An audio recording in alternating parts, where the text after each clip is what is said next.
Hi, I'm Alysa Revell, Executive Director here at Bountiful Davis Art Center. Hex the Art Dog and I would like to welcome you to the third installment of Summerfest Conversations in Culture. As always, before we begin, I would like to thank our major sponsors, Bountiful City and Davis County Tourism and Events. We really appreciate their support. And if you would like to support BDAC and Summerfest, please become a member by visiting our website at bdac.org. For tonight's program, we're taking a closer look at Venezuela. And to help, we have with us the Gutierrez family. We will begin with a conversation with Marta Gutiérrez. Luckily for us, the entire Gutierrez family is musically inclined, and we have a video of them performing from their home. They will play a traditional folk song called Moliendo Cafe. After that, Gabriel Gutiérrez will present a traditional Venezuelan lullaby and answer some of our questions about their folk music. To conclude our program, we will share one of Marta's favorite recipes for Dulce de Leche cookies, along with a couple other classic Venezuelan dishes for you to try at home. And for the kids, BDAC's Education Director, Alison Neville, will teach a fun art-at-home project inspired by the instrument Cuatro, which you will see Marta playing tonight. Marta Gutiérrez is a native of San Felipe, Venezuela. She is an accomplished soprano vocalist, having studied at both the Maracay Conservatory and then graduating from BYU School of Music. Marta has sung many classical roles in productions like Aida, The Marriage of Figaro, Carmen, and La Traviata. She has been a resident artist with the Utah Opera Company and performed with the Utah Festival Opera, the Utah Lyric Opera, the Utah Symphony, and many others. Marta is an adjunct faculty member in the vocal department at Weber State University. We're delighted to have her here with us tonight at Bountiful Davis Art Center. Please welcome Marta Gutiérrez. Marta, welcome to Conversations in Culture. We're so glad that you can join us tonight. How are you doing? I'm doing great, thank you. Wonderful. Since you can't be here, I did want to introduce you to Hex, the Art Center art dog. Here she is. Oh, cutie, hi. What are you doing, Mom? She is here if you ever want to stop by and see her in person. So we have a couple questions for you. And I want to start out with, I heard that you and your daughter, Alysa, have been exploring your love for horses here in Utah. Did your family have a relationship with horses or animals in Venezuela? We did. Growing up, my uncles had farms and all of that. So they had livestock and they had coffee plantations and yeah. So what is the name of the town that you grew up in or that you were born in? I was born in a different town, but I grew up in the city of Maracay. Is the capital of the state, Aragua. Okay. And what was that area like? It was a big city. They had the Air Force base in that city. So we saw a lot of people from all over the world, a lot of aviators, and beautiful. They used to call it the Garden City of Venezuela. Okay, awesome. Could you tell me about your favorite memory of childhood in Venezuela? It would be going to the beach. The beaches are a dream to go to. It's a beautiful place. And it would also be going to the plains, which is where the cowboys are, to visit my family, my cousins. We went there often. Okay, so you lived in the city and then would often go visit your family at a ranch or on the countryside? Correct. Uh-huh. Wonderful. What do you miss most about your life in Venezuela? I used to say the weather, besides my family. My family is what I miss the most. But yes, warmth, the sunshine. It's just when it rains, it's just a tropical rain, but it doesn't last for a week or, and I'm not a snow person. So definitely the sunshine. That does sound nice. Do you have a favorite Venezuelan food? Oh, many. Yes, I would say el Pabellón Criollo, which is the most typical dish in Venezuela, which includes arepas and shredded beef and black beans and rice and plantains, and it's delicious. And what is a plantain? Plantain is like a big banana. It's a family of the banana, but if you can eat it, it actually is eaten everywhere in South America and the islands like Puerto Rico. They eat plantains, and Colombia and everywhere. It's just like a big, in Mexico they call it plátano macho. Mm-hmm. Sorry, there was a call coming in. Anyways, but it's a big banana, and then you can eat it in many different ways. I like it ripe and fried. Awesome. The most fattening way, but I like it that way. I like almost all my foods that way. Do you and your family have any traditions that you celebrate that are unique to Venezuela? Yes, for Christmas, I make with my children. Gabriel is witness of that. I make a dish called hallacas, and we eat it for Christmas. So it's a I would say it's a type of tamale. It's not like a tamal, but it's a type of one wrapped in banana leaves. But it's very flavorful, and it takes a lot of work. Awesome. Now that you live in Utah, so you kind of just touched on that, but now that you live in Utah, what do you do to preserve your Venezuelan culture? Well, as you can see, music is a big, big thing in our lives. So my children have been listening to Venezuelan music since they were babies or inside the womb. And so we do Venezuelan music. And of course, I do Venezuelan food, not only hallacas, but I do arepas a lot. And, so yeah, they have a Latina madre, mama Latina. So it sounds like food is really important in preserving the culture. Yes, because absolutely. that brings the family together. So everyone in your immediate family is a musician. Could you tell me more about that? I grew up with a very musical family, even though they were not classically trained. My parents loved music, and my mother would sing constantly. And then when she realized that I loved music since I was a little kid, then I was a student of the conservatory in Maracay for about 5 years. And so when I got married, music being my career, I wanted my children to have that in their lives.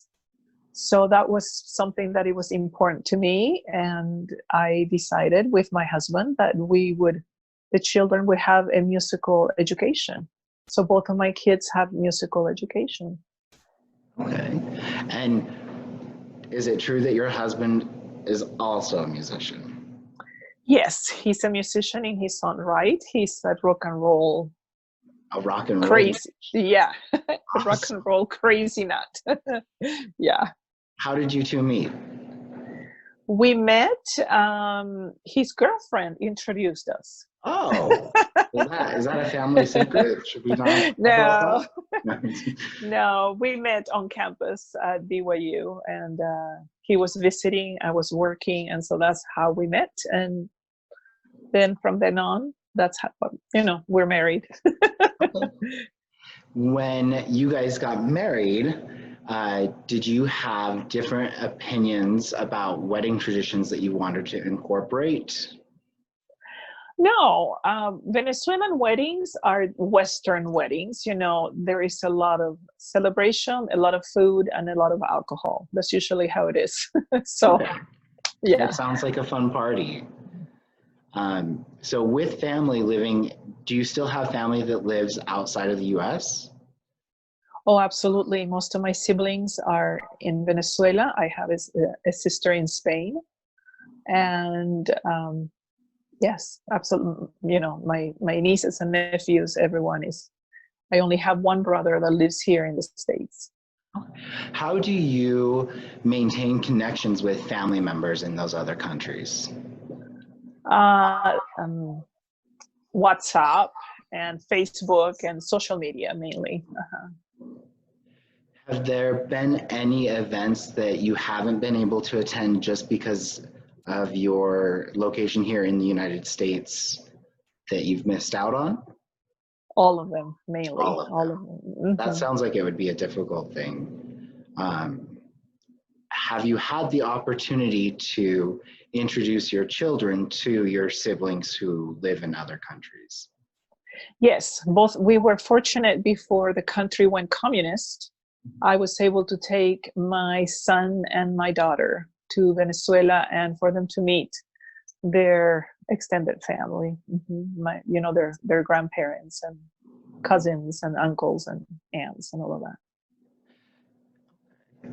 And then we heard that you are an opera singer. Can you tell us a little bit about your career as a performer?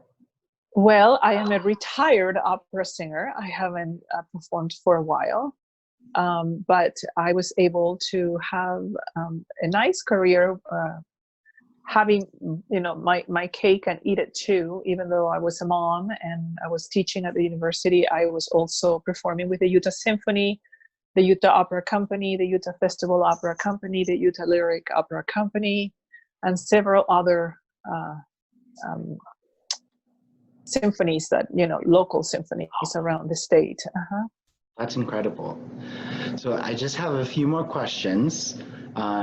This next question is, have you ever been misnationalized where someone mistakes your national identity for another? And what would you say to people watching now that have misnationalized other people that they can do to educate themselves about cultural identity and creating respect in regards to that? Well, one thing that it should be asked is, where are you from? Instead of asking, are you from Mexico? Because there's nothing wrong with Mexico, but there are other countries, Latin American countries besides Mexico, So people need to educate themselves. What is in Central America? What is in South America?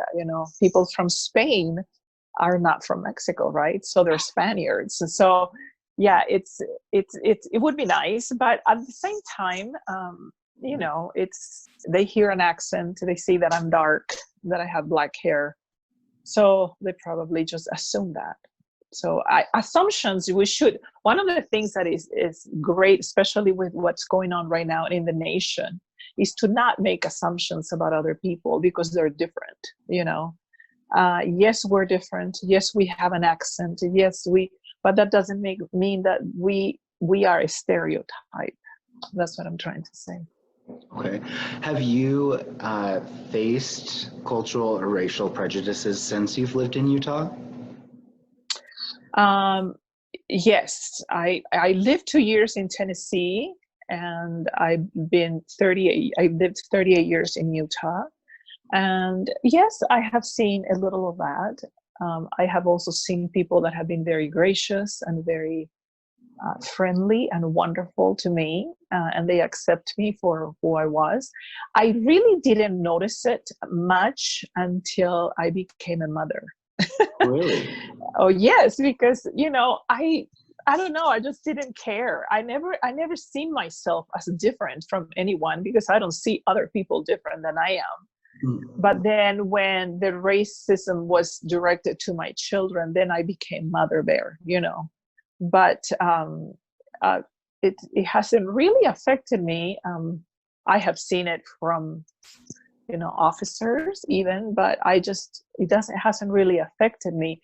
Now, when it happens to my children, it really hurts, But I guess, it's fear. People are afraid of what they don't know, and that makes them a little bit defensive, towards people. But the truth is that it doesn't matter where we're from. We all feel, we all love, we need to be accepted. It doesn't matter, whether we're black, white, brown, or accent. It's just, we need that acceptance. I think that's a wonderful note to end on. Thank you so much, Marta, for joining us today. You're welcome. We have next a performance from your family, Moliendo Cafe, that you guys performed together that we're going to be showing. So thank you for joining us, and we will hopefully see you in person sometime soon. My pleasure. Thank you so much. Have a nice night. You too. Bye. Bye.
Next, we have a solo flute performance by Gabriel Gutiérrez of a Venezuelan lullaby titled Palomita, Blanca.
Now we have with us Gabriel. Gabriel is currently a flute teacher and flutist in Salt Lake City, Utah.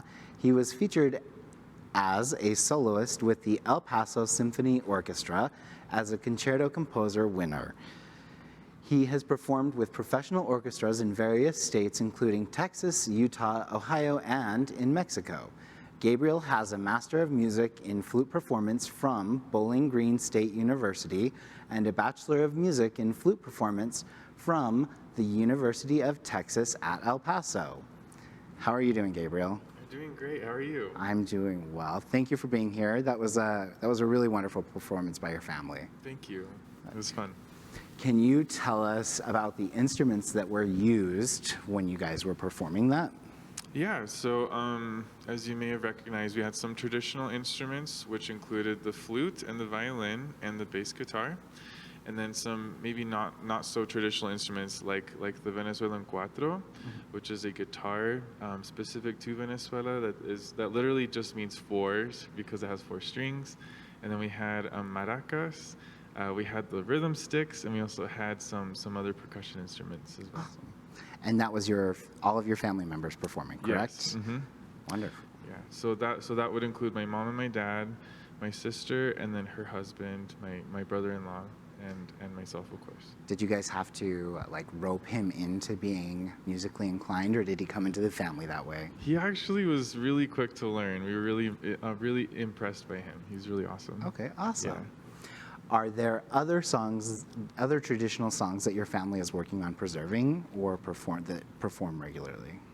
Yeah, so just to give like a brief history, my sister and I both experienced some physical injuries that prevented us from playing our instruments. So we were out for about 2 years. We're both healing and making some improvements in that area, and so we've been trying to get back into performing some of the music that we've played. So there are about like 6 or 7 songs from Venezuela that we've been trying to bring back and perform together. Awesome, wonderful. Can you tell us a little bit about your sister and her musical pursuits? Of course, yeah. My sister, she's incredible. She started violin when she was 4 years old. Oh wow. She's a Suzuki violinist, and she has competed many times. She's been featured as a soloist with an orchestra, also like myself.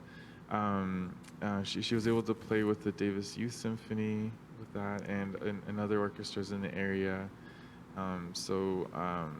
And then when she actually experienced her hand injury, that's kind of when the violin kind of went in the back burner, and she wasn't playing as much anymore. But now that she's healing again, she's coming back to it and making a lot of improvements. Awesome. It's so wonderful that your entire family is so musically inclined. I think that that's something that's really special. It's a lot of fun. Yeah. So you also have a flute studio. Can you tell us a little bit about that? Yes, I am a flute teacher in Salt Lake City. I would say that I am a French school teacher, so I like to teach flute from that type of education, and I am trying to just, share my love and my passion with my students. Ultimately, what matters to me the most is just that my students have fun and experience a lot of creativity and just feeling, empowered with music as they study with me. So, how long have you been teaching? I've been teaching the flute, I'd say about like 15 years. Oh wow! Yeah, that's a long time. Yeah, it's been a while. What is your favorite part about teaching? My favorite part. I love teaching in general, but I'd say one of the most rewarding parts of teaching is just watching my students grow and make these huge accomplishments, especially when they're feeling doubtful or just feeling like they can't do it by themselves. And I give them the necessary tools to do that. And then just to see them experience a really solid performance is really awesome, really rewarding. Cool. The question's backtracking a little bit, but how did you choose to play the flute? So I started playing piano when I was 6 years old, and when it came time to go to junior high, my mother told me, you have to do something musical, just make sure that it's different from piano so you can experience other things. So I chose band, and when I got into band, I didn't know what instrument I wanted to play.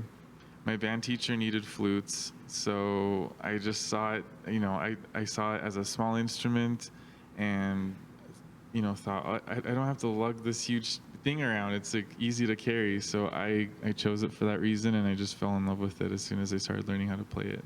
Okay, cool. And can you tell us a little bit about the flute that you play? Of course, yeah. So I play a Muramatsu DS heavy wall flute with a Tsubasa head joint. It's a lot.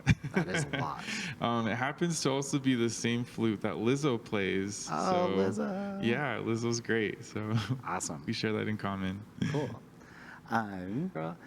You belong to a couple communities, and two of them are marginalized communities, the LGBTQIA plus community, as well as the Latin American community. Can you tell us how do those identities inform each other? Yeah, I would say that, especially being someone from Utah, like I would say that I personally believe that I was born into those communities. I was born LGBT. I was also born as a Latin American male. So I would say that that's how they would inform or collaborate with each other. Okay. So Happy Pride Month, by the way. yeah, happy Pride Month. So tell us about your educational experience as a person of color in a state that is predominantly white. Yeah, so like I thankfully personally have never had like a huge experience where I felt like I was being kind of separated from my peers or from my colleagues because of my race. However, I have had smaller experiences, maybe we could categorize them as microaggressions, where people would kind of treat me as if maybe I didn't know what I was talking about, or I didn't know as much as my white peers, or just like would do little things like not make eye contact with me, things like that. Okay. So like I have had those experiences from music people in my life, unfortunately. And as a musician and as a person of color, like my goal is to just show people that I am as much of a person as everyone else, that I am intelligent and I do know what I'm doing. And I just want to share my love for music with everyone so we can all feel that united sense of belonging and well-being together. So recently, arts organizations have begun to work on increasing opportunities for members of marginalized communities. What challenges do you face as a performer of color, and how have those challenges changed in the last 5 years? Yeah, so just kind of like with the previous question, like I have experienced some, microaggression type of experiences. As far as the arts world in general, there is an example that I just thought about right now. Elizabeth Rowe is a really amazing, very important flutist in our community right now, and she is the principal flutist for the Boston Symphony. And in 2018, she filed a lawsuit because she found out that the principal oboist was getting paid about, I think it was like $200,000 more or something per year. Wow. So she felt like she was being underpaid for being a female performer. She was many times she was the face of the Boston Symphony, and she was featured as a soloist. So there's no question that she was, at that level to be paid as much as they could possibly pay her.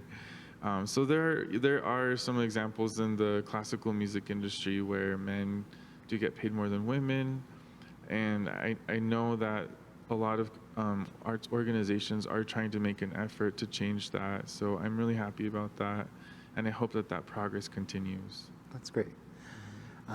So what challenges or what challenge would you issue to the orchestral community to increase diversity, if you could personally send a message to them? I would just say keep trying, keep doing your best to include more people of color in performances, and also to just kind of change what's traditional.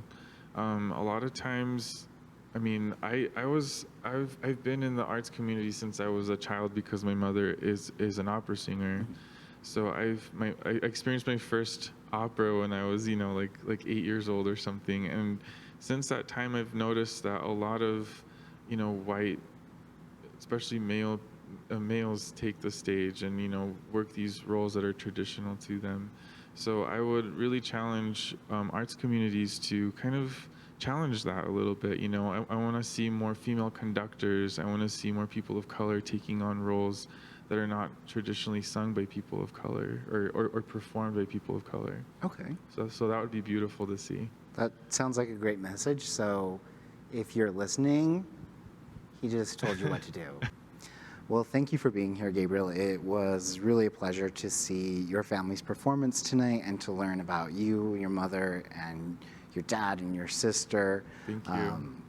We will link to your flute studio so that if we have anyone who's interested, they can seek out some more information. Perfect. That would be wonderful. Okay. Thank you. Thanks. Next, we have some Venezuelan recipes for you to try at home. First, Alfajores de Dulce de Leche. This sweet treat is made with cookies, and versions of it can be found throughout the world. Next, we have Pabellón Criollo, made with rice and beans and shredded beef. And then lastly, Arepas, a pre-Columbian bread made from maize dough.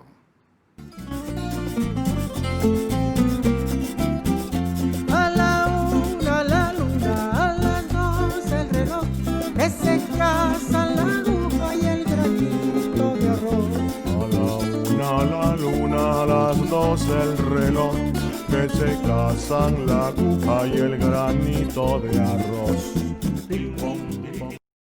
Next, we have our Art at Home project. Tonight, we have a different type of art project inspired by the Gutierrez family performance of Moliendo Cafe. We will be making cuatros. The Venezuelan cuatro is a 4-string version of an instrument that has been around since the 1600s and is part of the guitar family. We hope you have fun with this musically inspired art project and make some great tunes.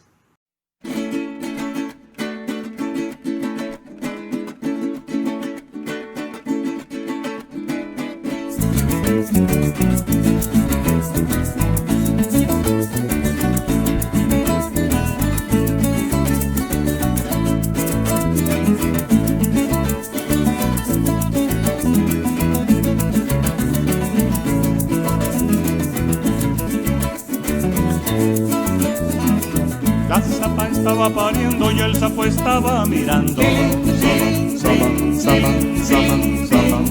La zapa estaba pariendo y el sapo estaba mirando. Cuando la zapa pujaba, el sapo se iba mojando. Cuando la zapa pujaba, el sapo se iba mojando. Sapo, vete de aquí. Sapo, ponte pa' allá. Sapo, vete de aquí. Sapo, ponte pa' allá.